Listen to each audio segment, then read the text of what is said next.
행복 시리즈 네 번째 시간이 되겠습니다. 이 설교를 들으면서 여러분이 더 행복해지시면 좋겠는데 어떤지는 잘 모르겠네요. 그러니까 이 말씀을 잘 따라서 이 말씀이 여러분에게 실제가 되면 실제로 그렇게 되리라고 분명히 믿으시고, 이 말씀을 귀로 듣고 모든 것을 다 한 번에 바꿔낼 수는 없죠.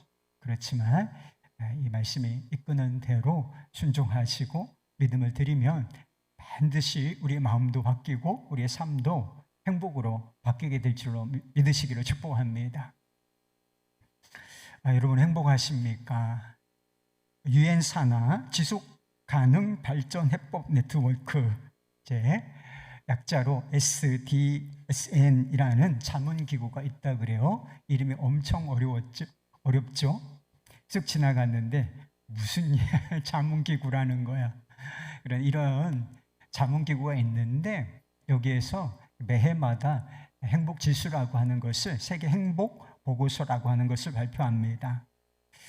행복의 순위를 매겨요. 그래서 2020년도, 2021년 아직 통계가 나오지 않은 상태고, 작년 통계를 보면 한국이 행복지수로서 몇 위쯤 될 것 같아요. 낮다는 것은 이미 알고 계실 텐데 세계 64위 정도 된다고 합니다.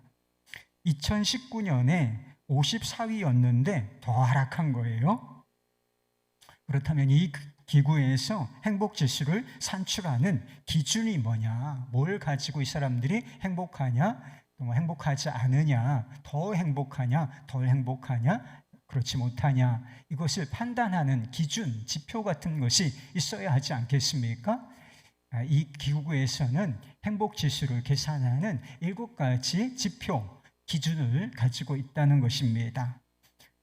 첫 번째가 1인당 국민 총생산이라고 하는 거예요. 돈을 무시할 수가 없다는 것이죠. 소득 수준. 그리고 두 번째가 사회적 지원가, 얼마나 이게 사회복지 같은 것을 이야기하는 것 같습니다. 복지가 옛날에는 어려운 사람들 대상이었지만 요즘에는 모든 사람들이 복지 혜택의 대상이 되는 것 아니겠습니까? 사회복지 지원이 얼마나 잘 되어 있는가, 그리고 자유가 얼마나 있는가, 관용, 그리고 기대수명, 부정부패, 미래에 대한 불안감, 이렇게 한 7가지 지표가 기준이 된다는 것입니다. 1인당 국내 총생산, GDP라고 하죠. 이것은 우리나라 순위가 세계 한 27위 정도 됩니다. 그러니까 세계에서 27번째, 27번째로 우리가 부자 나라예요. 개인적으로. 그리고 이제 경제 규모로 따지면 더 높습니다. 한 10위권으로 이렇게 확 들어와요. 그래서 경제적으로는 굉장히 지위가 높은 그런 나라인 것입니다. 그래서 행복지수가 높은 나라일 것 같은데 여기에다가 사회적 지원이나 자유가 얼마나 주어져 있느냐, 또 관용, 사람들이 얼마나 조금 너그럽게 서로를 대하고 있느냐, 이런 기준들을 더하니까 행복지수가 아주 많이 떨어진다라고 하는 것을 알 수가 있는 것입니다. 그래서 기준을 어디에다 두느냐가 행복이라는 문제에 있어서 대단히 중요한 문제다라고 하는 것을, 단순히 세상에서도 돈에만 행복의 기준을 두고 있지 않고 그 밖에 좀 무형의 것, 관용이라고 하는 것, 자유라고 하는 것은 좀 유형적인 것도 있지만 무형적인 것 아니겠습니까? 이런 것까지 기준을 확대하면 순위가, 행복지수가 많이 달라진다라고 하는 것을 이제 우리가 알 수가 있는 것입니다. 여러분이 생각하는 행복의 기준, 지표라고 하는 것은 도대체 무엇일까요? 그래서 SDSN에서 행복의 기준을 7가지로 제시한 것처럼 우리 예수님께서도 행복의 기준을 제시해 주셨어요. 그래서 우리가 예수 믿는 사람이 행복을 추구하는 것은 자연스러운 것이라고 말씀드리지 않았습니까? 그러니까 여기다 두고서, 기준을 여기에다 두고 행복을 추구하고 내가 행복한가를 평가해야 한다라고 하는 것을 말하는 것이죠. 그 행복의 기준이 8가지예요. 팔복이라 하는 것이죠. 마태복음 5장부터 7장까지가 산상수훈이다라고 하는 예수님의 말씀, 예수님의 설교입니다. 그리고 본문 말씀은 그 도입부인 팔복에 관한 말씀입니다. 우리말 성경에는 복이 있다 이렇게 번역이 되어 있어요. 이러이러한 사람은 복이 있나니 이렇게 번역이 되어 있는데, 원어로 복이 있다라고 하는 단어가 마카리오스라고 하는 것입니다. 그런데 이 원어를 충실하게, 그 뜻에 충실하게 번역을 하면 행복하다라고 하는 뜻입니다. 그래서 이러이러한 사람은 행복하다라고 번역을 해야 원어에 더 충실한 번역이라고 하는 것입니다. 예수님께서 어떤 사람을 행복한 사람이라고 말씀을 하셨는가? 그러니까 이걸 떠나면 이 기준에 부합해야 된다는 거예요. 그래야 우리가 행복을 누릴 수가 있다는 것입니다. 어떤 사람이 행복하다고 말씀하셨는가? 심령이 가난한 사람은 행복하다. 애통하는 자는 행복하다. 온유한 자는 행복하다. 의에 줄이고 목이 마른 자는 행복하다. 긍휼히 여기는 자는 행복하다. 마음이 청결한 자는 행복하다. 화평하게 하는 자는 행복하다. 의를 위하여 박해를 받는 자는 행복하다라고 말씀을 하셨습니다. 많은 사람들이 일반적인 경우에요. 그런데 우리도 여기에 영향을 많이 받고 살아요. 일반적으로 행복의 기준이 뭐예요? 좋은 환경 속에 행복이 있다고 생각하는 것 같습니다. 부귀영화에 행복이 있다라고 생각을 하죠. 좋은 환경, 부귀영화, 돈 많이 버는 것, 세상에 성공하는 것, 그리고 건강한 것, 일이 잘 되고 편안한 것, 이것이 일반적인 행복의 지표 기준이라고 하는 것이지요.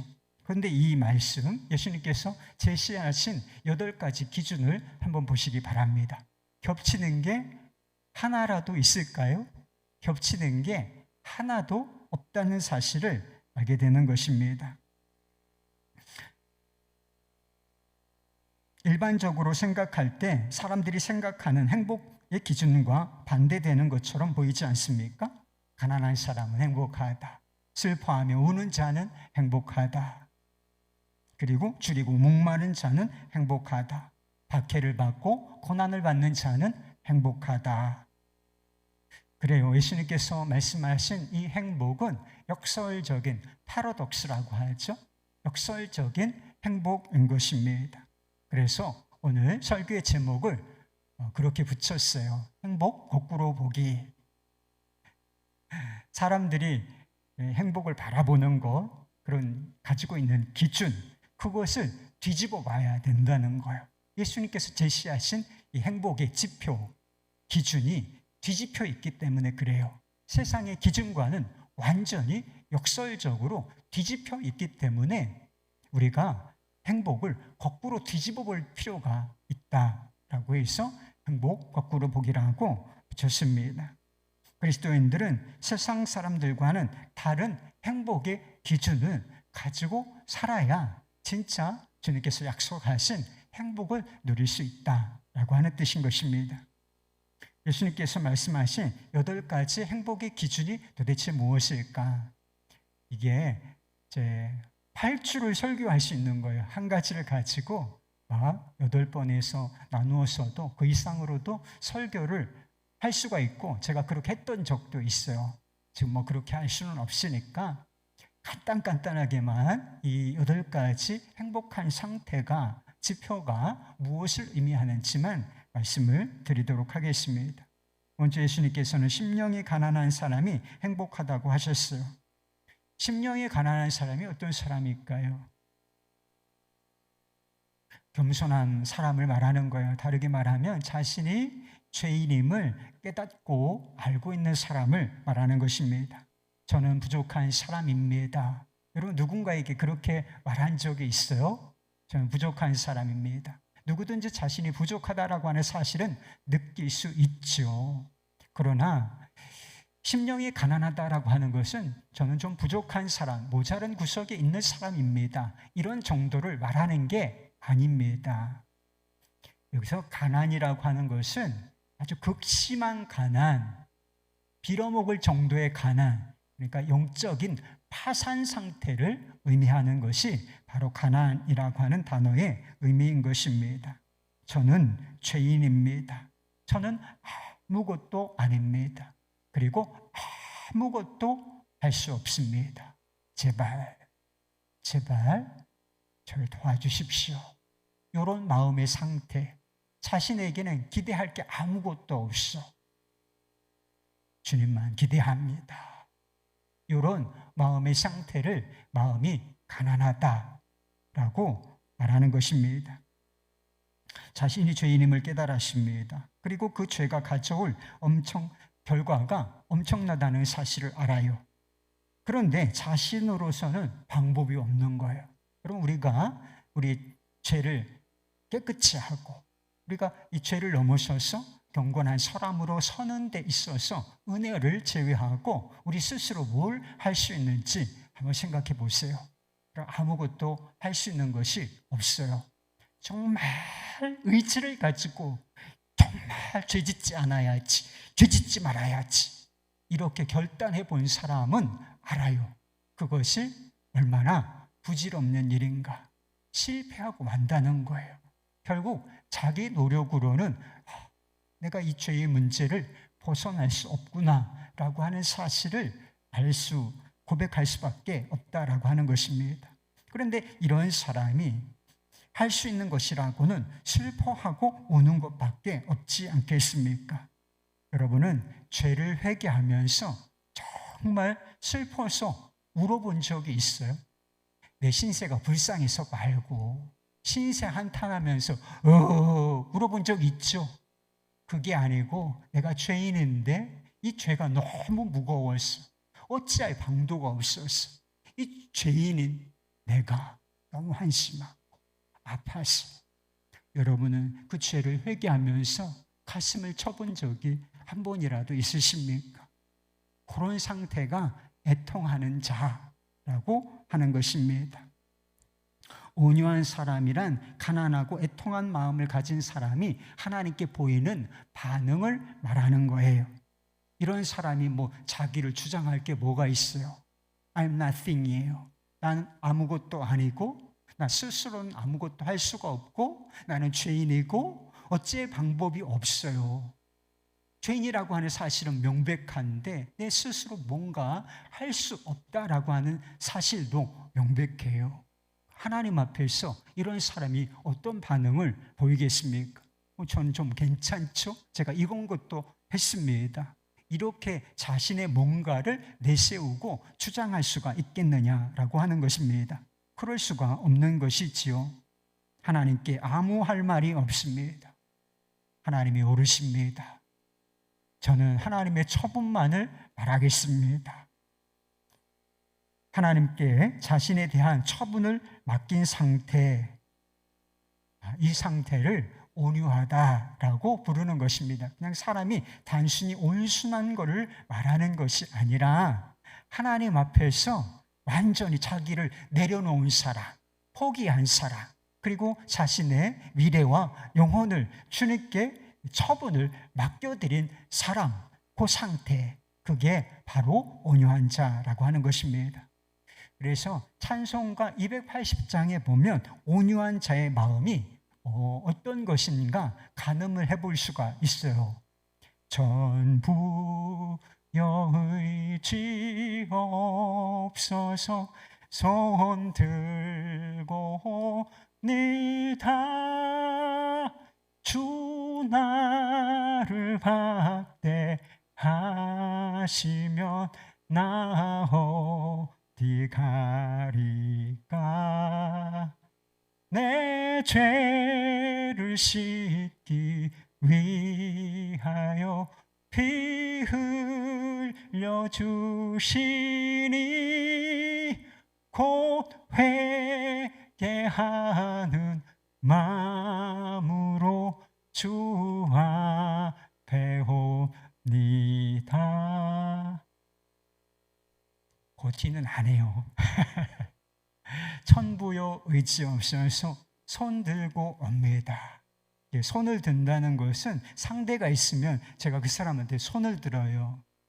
이게 무슨 뜻이냐면 항복이라는 뜻이에요. 그렇죠? 제가 손을 듭니다. 그러면 꼼짝 못하다. 나는 당신의 포로입니다. 이렇게 선언을 하는 거잖아요. 난 당신 내 처분에 나를 맡깁니다. 이렇게 살리든 죽이든 당신에게 맡깁니다. 이게 손을 든다는 표현이에요. 그런데 하나님께 이렇게 항복을 하는 것이지요. 이것이 바로 온유한 마음인 것입니다. 의에 줄이고 목이 마른 사람은 어떤 사람일까요?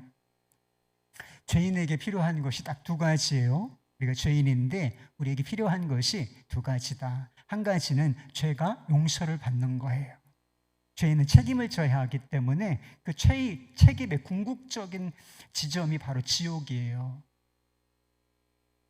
그러니까 지옥 가지 않으려면 용서를 받아야 돼. 죄에 대한 책임이 면제되어야 하는 것입니다.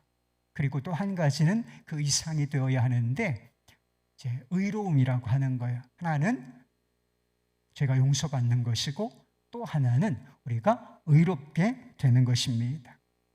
의로움이 있어야 한다는 사실은 알지만 하나님 앞에 나아가려면 의로움이 없이는 결단코 하나님 앞에 설 수가 없어요. 죄인의 모습 그대로는 결단코 하나님 앞에 설 수가 없다. 왜? 우리 하나님이 죄를 용납하실 수 없는 거룩한 분이시기 때문에 단 하나의 죄가 있어도 하나님 앞에 나아가지 못한다는 거예요. 그래서 죄가 용서될 뿐만 아니라 우리가 거룩함을 가져야 한다라고 하는 것입니다. 그걸 알지만 그것이 내게 없다는 사실을 알아요. 그러니까 그 의를 갈망하고 그것을 줄 수 있는 대상을 찾게 되는 거예요. 그래서 의에 줄이고 목이 마른다. 시편 42편에 그런 말씀이 나오잖아요. 사슴이 시냇물을 찾는 것처럼 내가 하나님을 찾기에 갈급합니다. 주의 의를 그렇게 갈망합니다. 이런 마음의 상태, 이것이 바로 의에 줄이고 목이 마른 상태에 있는 것입니다. 긍휼히 여기는 사람이라고 하는 것은 불행과 고통 가운데 있는 사람을 향하여 불쌍히 여기는 그런 사람을 말하는 것입니다.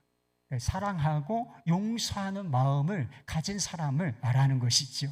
그럼 행복에 있어서 빠질 수 없는 것이 사랑과 용서예요. 사랑과 용서가 있는 곳에 행복도 있는 것입니다. 그런데 이렇게 사랑할 줄 알고 행복도 긍휼히 여길 줄 알고 불쌍히 여길 줄 아는 사람, 그 사람이 행복한 사람인데 우리가 그렇게 하기 전에 먼저 하나님께 긍휼히 여기심을 받은 사람을 말하는 거예요.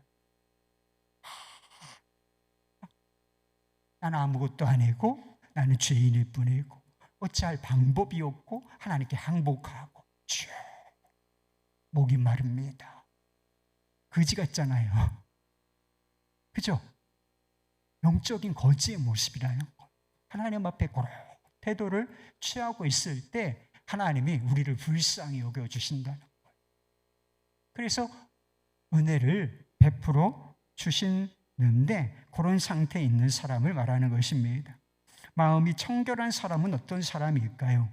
본래 사람의 마음은 온갖 더러운 것이 가득합니다. 그래서 예레미야서에 나오는 말씀을 알잖아요. 만물보다 거짓되고 부패한 것, 더러운 것이 인간의 사람의 마음이라.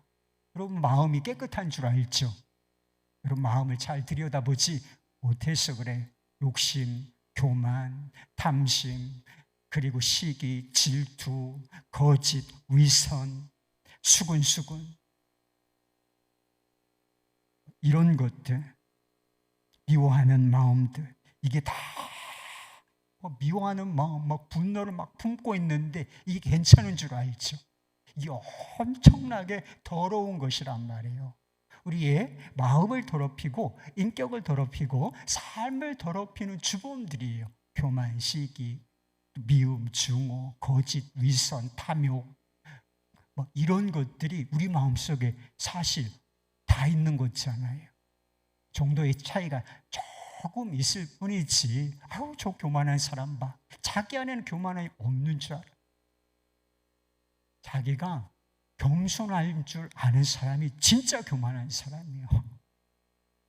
나는 좀 겸손하지, 이런 생각을 가지고 있는 사람은 진짜 교만한 사람이라고 하는 것이죠. 이게 다 더러운 것이다 하는 것입니다.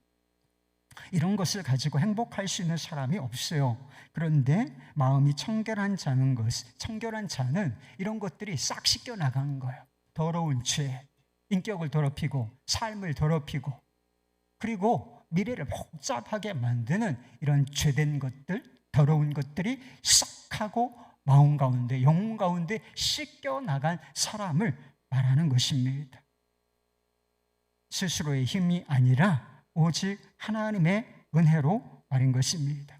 그 다음, 화평하게 하는 사람은 어떤 사람일까요?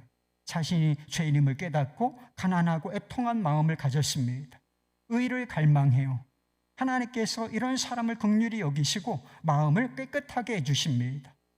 이런 사람이 누리는 결과를 말하는 거예요. 하나님과 더불어서 평화를 누리게 되는 거예요.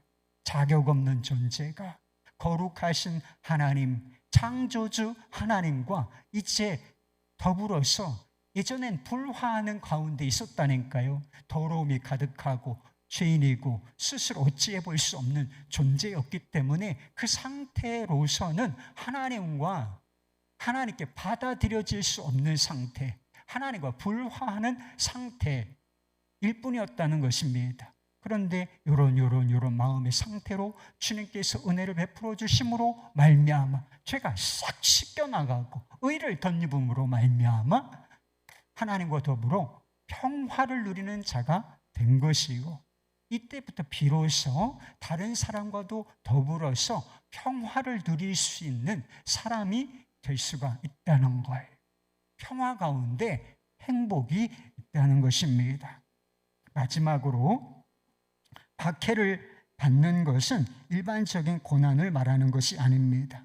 일반적인 고난도 힘들죠. 그러나 그것은 지금 여기서 말씀하시는 것은 의를 위하여 당하는 박해, 고난을 말하는 것입니다. 11절 말씀에 보면 나로 말미암아라고 하는 단어가 나오지 않습니까? 여기서 말씀하시는 분은 주님이세요. 그러니까 주 예수님으로 말미암아 박해를 당하고 고난을 당하는 자는 행복하다. 이런 사람들이 누리는 즐거움과 기쁨이 있는 것이다 라고 말씀하고 있는 것입니다. 어때요? 여러분은 예수님께서 제시하신 8가지 행복의 기준을 가지고 계십니까? 여기서 한 가지 질문, 의문 같은 것이 일어날 수가 있어요. 어떤 질문이냐? 심령이 가난한 자, 애통하는 자, 온유한 자, 의에 줄이고 목이 마른 자, 긍휼히 여기는 자, 마음이 청결한 자, 화평하게 하는 자, 박해를 받는 자가 행복할까? 마음이 막 가난해. 난 아무것도 아니야. 마음이 싹 비워져 있고 막 애통하고 울고 어찌합니까? 항복하고 저를 당신의 처분에 맡깁니다. 막 너무 줄이고 목이 막 너무 목말라요. 이런 마음의 상태, 이런 상태에 있는 사람이, 그리고 박해와 고난을 당하는 이런 사람이 행복할까라고 하는 생각을 해보게 되는 것이죠. 여러분, 이런 사람이 행복할까요? 행복하지 않을 것 같다는 생각을 하게 되지요. 그러나 예수님께서 이런 사람이 행복하다고 하시는 것은 그 뒷부분이 있기 때문이라고 하는 것입니다. 마음이 가난하고 애통하고 또 굴복하고 목이 마르며 무고를 당하는 것은 그 자체로서는 비참한 거예요. 그 자체로서는 비참한 것이지만 이런 사람들에게 주어지는 선물, 놀라운 열매가 있다는 것입니다. 영적인 열매, 삶의 열매들이 이런 사람들에게는 주어지는데, 이것이 사람을 행복하게 만든다라고 하는 것입니다. 19세기에 완성된 영어 성경 중에 직역본이라고 하는 것이, 지금 우리 성경은 많이 조금 이렇게 그 의미가 살아나도록 의역을 한 거예요. 의역이 조금 들어가 있습니다. 그런데 그냥 성경 원문 그대로를 한번 번역을 해보자, 이렇게 해서 번역된 것이 직역본이라고 하는 거, 영어 성경 중에 직역본이라고 하는 것이 있습니다. 거기에 보면 본문 말씀이 이런 식으로 번역이 되어 있습니다. 직역본을 한국어로 또 직역을 한 거예요.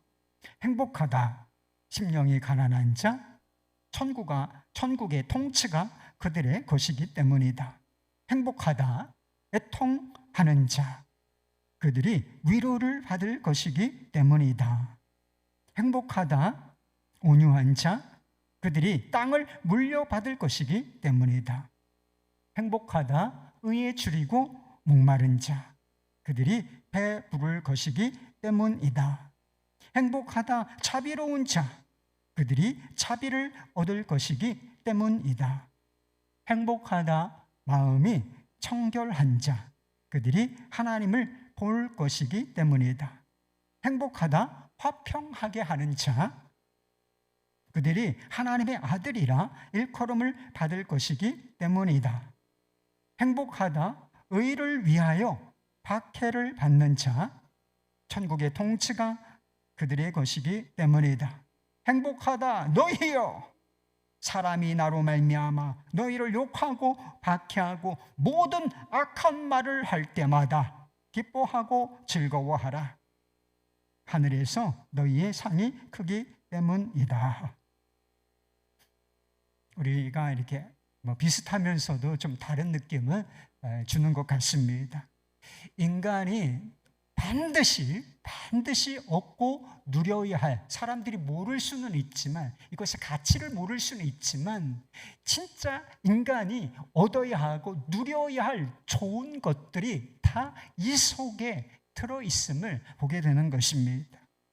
사람들이 갈망하는 부귀 영화와는 비교할 수 없는 것들이 마음이 가난한 자로부터 시작하여서 의를 위하여 박해를 받는 자까지, 이런 사람들에게 주어진다라고 하는 것입니다. 천국의 통치와 그리고 진정한 위로와 땅과 배부름과 자비, 하나님을 보는 것, 그리고 하나님의 아들이 되는 것, 그리고 천국의 통치, 천국 하늘나라에서 받게 될 상급 말하는 것입니다. 여기에는 현재적인 것도 있고 미래적인 것도 있습니다. 그리고 대부분은 어떤 식으로 이것이 우리에게 주어지느냐, 현재 상황에서는 부분적으로 누리다가 어느 시점에, 미래의 어느 시점에 완벽하게, 지금 시점에서는 한 5%, 10%점을 누릴 수가 있어요, 이 땅에서는. 그런데 어느 시점, 미래, 주님께서 다시 오시는 그 시점에는 100% 완벽하게 누리게 되는 것들을 말하는 것입니다. 여러분은 죄를 회개하셨습니까? 꿀먹은 벙어리요. 여러분은 죄를 인정하시고 죄됨을 깨달으셨을 뿐만 아니라 그 죄를 진실하게 회개하셨습니까? 그렇다면 죄 사함을 받은 자의 기쁨, 용서받은 자의 기쁨을 알고 계신가요? 용서는 받았는데 기쁘진 않아. 용서받았는지 한번 생각해 보세요, 여러분. 그런 일은 없어요.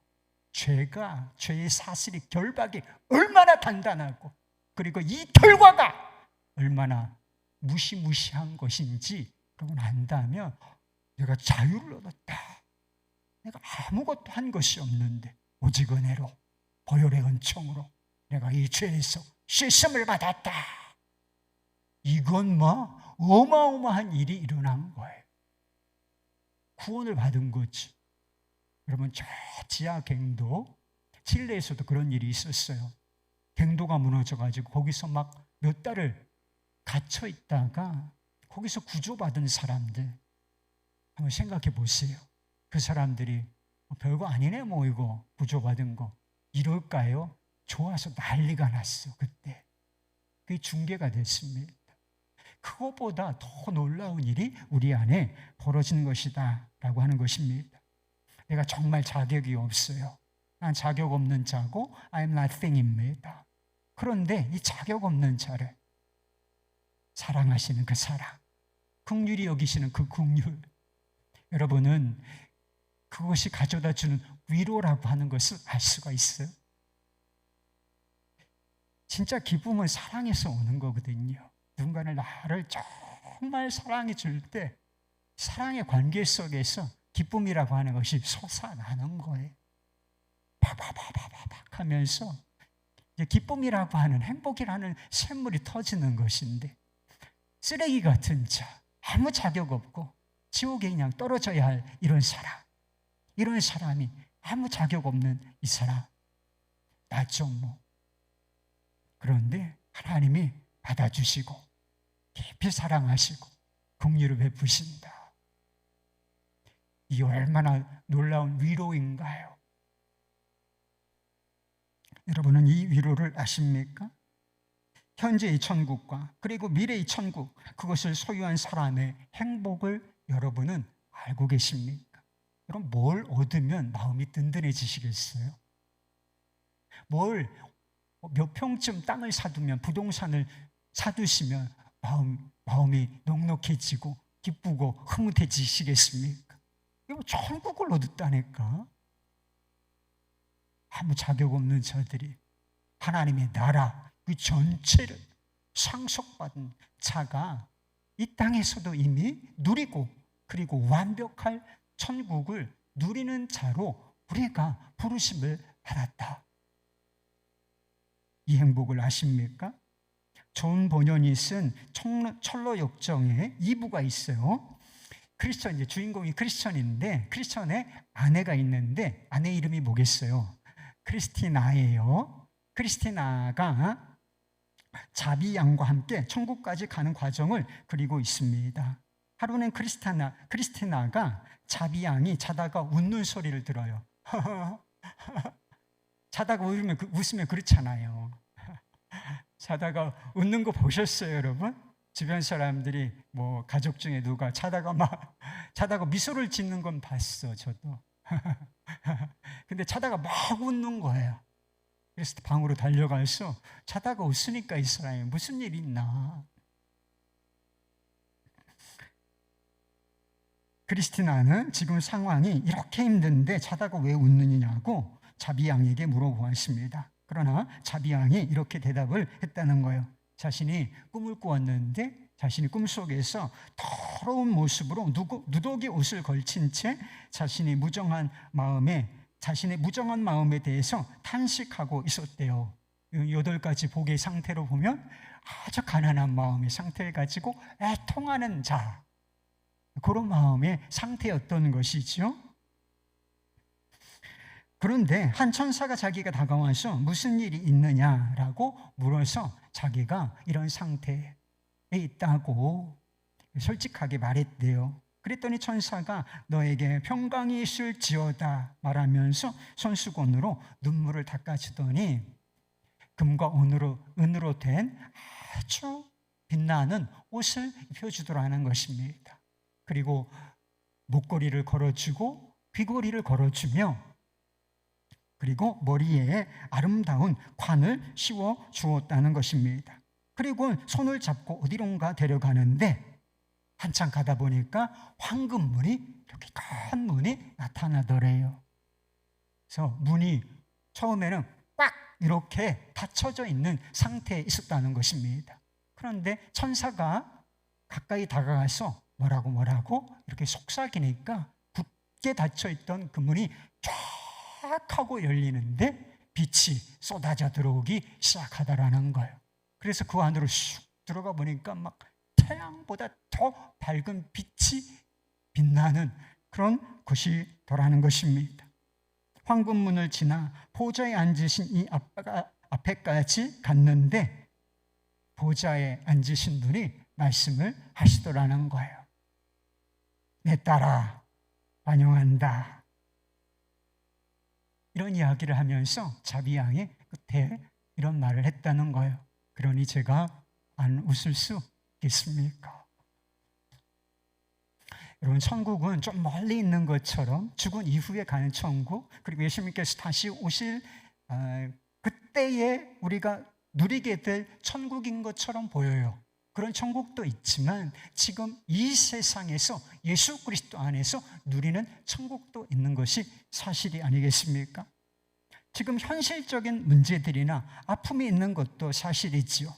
그러나 우리가 천국을 실제로 소유했다면 그 천국이 우리 마음 가운데 훅 하고 들어왔으며 우리가 그리고 언젠가 완성된 천국, 예수님께서 가져오신 새 하늘과 새 땅이 내 것이 되었다 라고 하는 사실을 안다면, 천국을 누리며 완성된 천국을 바라보고 있다면 여러분, 우리도 안 웃을 수 있겠습니까?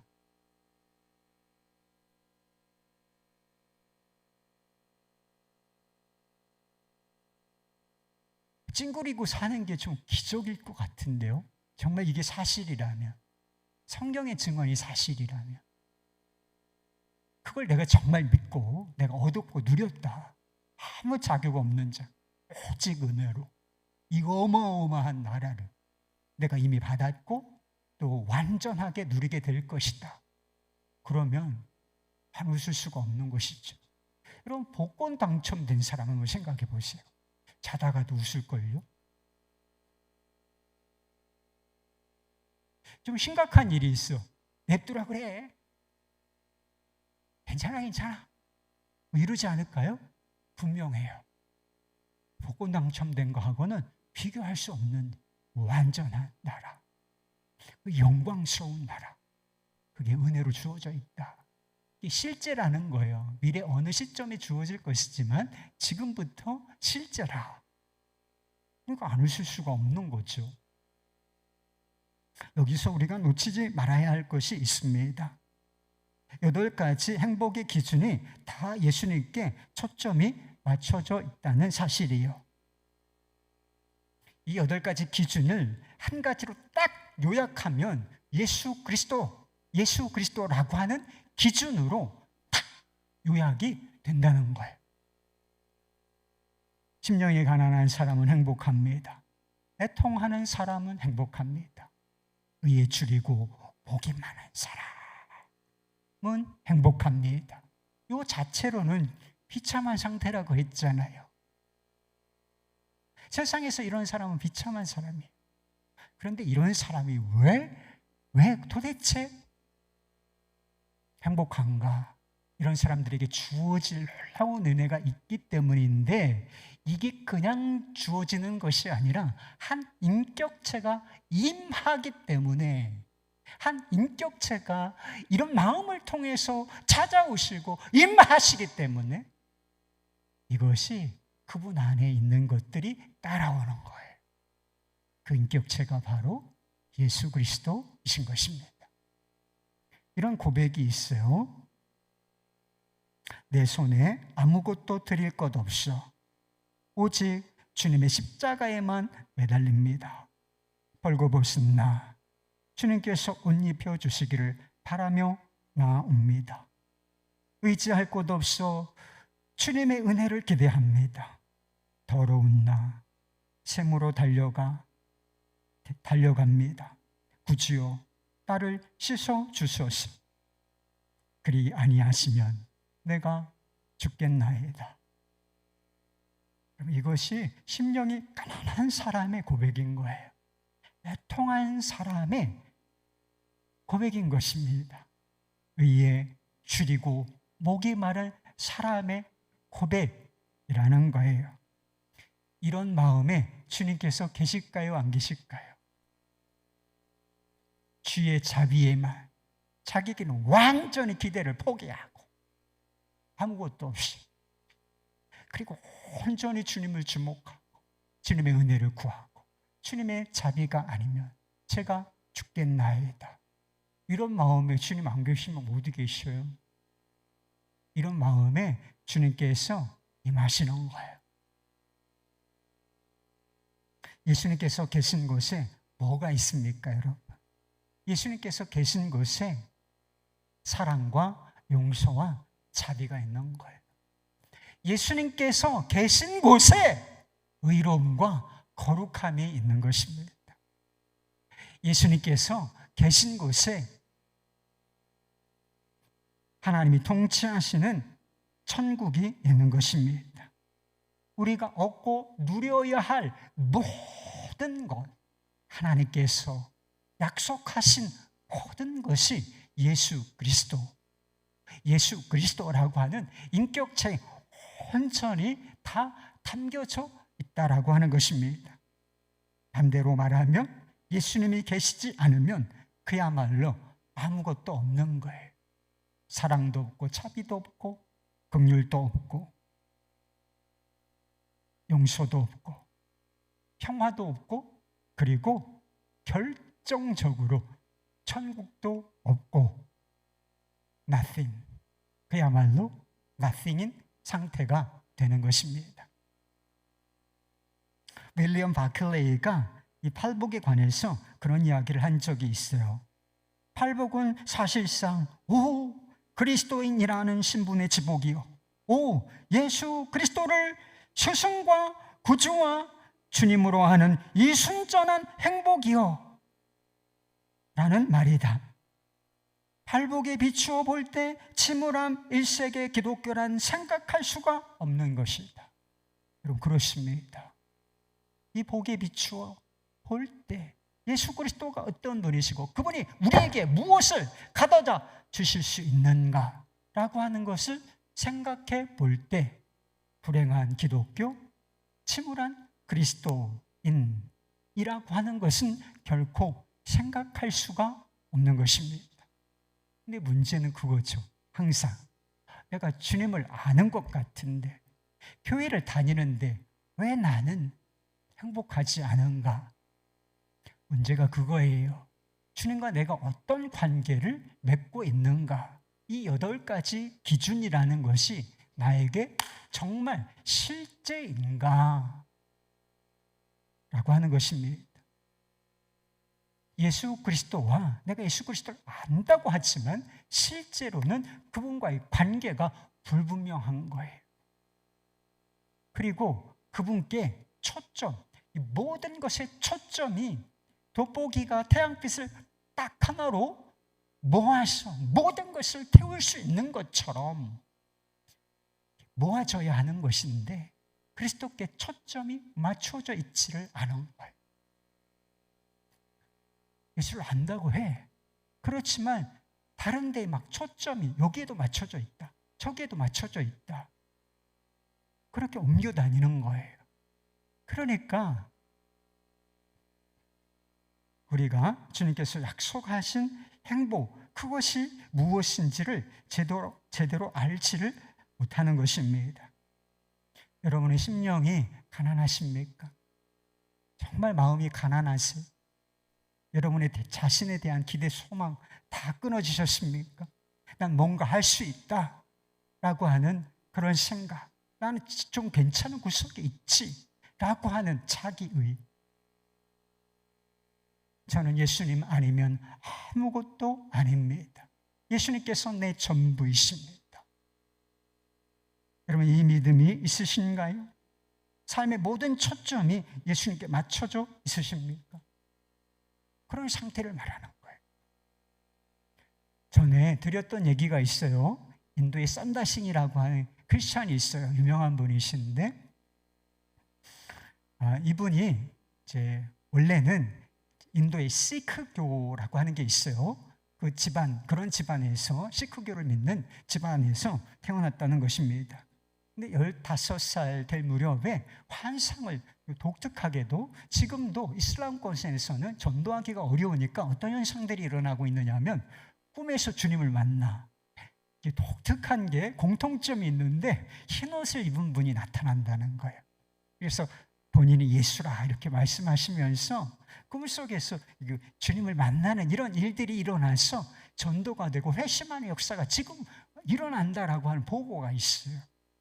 근데 이 사람도, 이 썬다싱도 그렇게 주님을 만난 거예요. 환상을 통해서, 꿈을 통해서 주님을 만나게 되었다는 것입니다.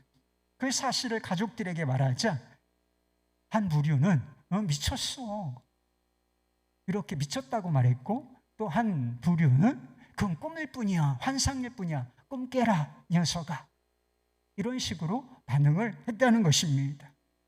그런데 그가 자신을 구원하신 예수 그리스도를 계속해서 고백하자 핍박이 가해지기 시작했습니다.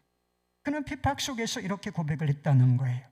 핍박이 아무리 강해도 그리스도와 함께 있지 않을 때 내가 겪었던 불안과 같은 상태에 비하면 그깟 핍박은 아무것도 아니었다.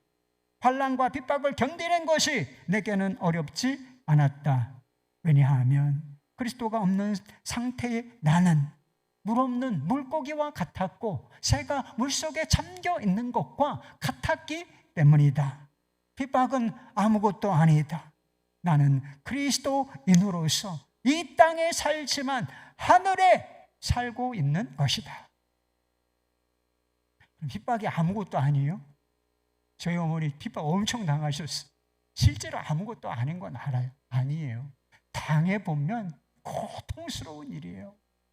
고통스러운 일인데 아무것도 아니래. 잘 견딜 수 있었대. 왜? 예수 그리스도를 몰랐을 때 자신이 어떤 처지였는지, 자신의 미래 얼마나 불안한 상태에 자신이 어떤 처지에 있었는지 너무나 잘 알고 있었고, 그리고 예수 그리스도 안에서 주어진 이 놀라운 축복, 이것이 얼마나 위대한 것인지를 그가 머릿속으로 알 뿐만 아니라 가슴으로 알고 삶으로 그가 경험하고 있었기 때문에 괜찮아, 주님 없었을 때에 비하면 지금 아무것도 아니야, 이런 상태까지 되었다라고 하는 것입니다. 여러분도 예수님 없는 상태가 물 없는 물고기와 같은 상태다, 새가 물속에 잠긴 것 같은 것이지, 여러분 그렇게 느끼세요? 여러분의 고백이 그와 같으십니까? 그렇다면 여러분은 외적인 상황과 상관없이 행복을 누릴 수 있을 것이 분명해요. 고난과 박해에도 불구하고 말인 것입니다. 예전에 나이가 아주 좀 지긋하신 분이 세례를 받고 세례 받으실 때 간증을 하신 것이 기억이 납니다. 이분이 남편과 일찍 사별을 하고 아들을 키우기 위해서 안 해본 일이 없다고 했습니다. 고생을 많이 하신 것이죠. 아들이 명문대를 졸업하고 미국으로 유학을 가서 박사학위까지 받았어요. 공부 잘하고 박사학위까지 받았으니까 이제 돌아와서 나와 함께, 아들과 함께 살 수 있겠구나, 이런 기대를 가졌다는 거예요. 그런데 여지없이 기대는 부서졌습니다. 제 아들과 며느리와 아들이 그냥 미국에서 그냥 계속해서 살기를 원했다는 것입니다. 그래서 이 성도님은 혼자 남아서, 이 땅에 남아서 외롭고 힘든 삶을 살아야 했다는 거예요. 그러다가 교회에 나가게 되었고 예수님을 만나게 되었습니다. 예배를 드리면서 지금까지 내가 삶을 헛살았구나, 열심히 살았다니까요. 혼자 된 몸으로 자기 자식을 명문대를 졸업을 시키고 그리고 유학까지, 박사학위까지 얻게 하려면 얼마나 애쓰고 열심히 살아야 했겠습니까? 그런데 예배를 드리다 보니까 지금 이와 같이 살았던 이 모든 것이 내가 헛살았구나, 이런 것이 느껴졌다는 거예요. 내가 왜 이제야 예수님을 믿게 되었을까 하는 후회의 눈물이 흘렀다는 것입니다. 그리고 성도님은 이렇게 고백을 하셨습니다. 세례 간증의 일부예요. 예수님을 믿기 전에 세상에서 재물을 쌓고 아들을 어떻게 해서든지 명문대에 보내고 유학을 보내기 위해 주식 투자를 하고 아파트를 어떻게 늘려갈까 매일 복잡한 생각으로 잠도 제대로 못 잤는데 이제는 생각이 단순해졌습니다. 나를 사랑하사 나를 위하여 자기 몸을 버리신 예수님을 좀 더 알고 싶고 그분의 사랑을 제 가슴에 조금 더 담고 싶습니다. 저처럼 뒤늦게 예수님을 만나 아쉬워하는 사람이 없도록 복음을 전하고 싶습니다. 그분과 함께 저 하늘나라에서 손을 잡고 걸어다니는 것이 저의 꿈입니다. 이렇게 간증을 하셨어요. 여러분, 생각이 좀 복잡한 분들 계시죠? 너무 복잡하면 행복하게 살기가 어려워요, 여러분. 여러분도 이제 생각이 좀 단순 명료해지셨습니까?